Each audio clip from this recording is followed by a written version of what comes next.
ഇന്ന് ഞാൻ bread egg പഫ്സിന്റെ റെസിപ്പിയാണ് ഉണ്ടാക്കി നോക്കിയത്.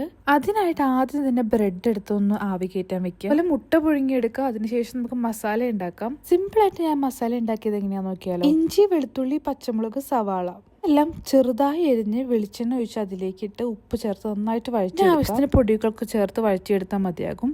നമ്മൾ ആവി കയറ്റിയെടുത്ത ബ്രെഡ് എടുത്തിട്ട് 4 സൈഡും കട്ട് ചെയ്ത് നന്നായിട്ട് പരത്തിയെടുക്കാം. അതിലേക്ക് നമ്മൾ ഉണ്ടാക്കി വെച്ച മസാല ആഡ് ചെയ്ത് കൊടുക്കാം. ഇതിലേക്ക് മുട്ട കൂടെ ആഡ് ചെയ്ത് 4 സൈഡും ജോയിൻ ചെയ്തെടുക്കാം.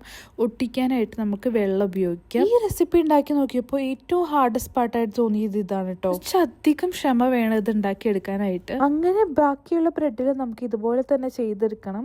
എന്നിട്ട് ഞാനിത് എയർ ഫ്രയറിലേക്ക് മാറ്റി പാനിൽ ഫ്രൈ ചെയ്തെടുക്കാം കേട്ടോ. അങ്ങനെ ഒരു 10 മിനിറ്റ്സ് എയർ ഫ്രയറിലിട്ട് നമ്മുടെ എഗ് ബ്രെഡ് പഫ് റെഡിയായി. ലാസ്റ്റ് പാർട്ടിൽ ബ്രെഡ് പഫ്സിന്റെ ഷേപ്പിൽ ഉണ്ടാക്കിയെടുക്കാൻ കുറച്ച് ബുദ്ധിമുട്ടുള്ളൂ, അല്ലെങ്കിൽ നല്ല ടേസ്റ്റി റെസിപ്പിയാണ്.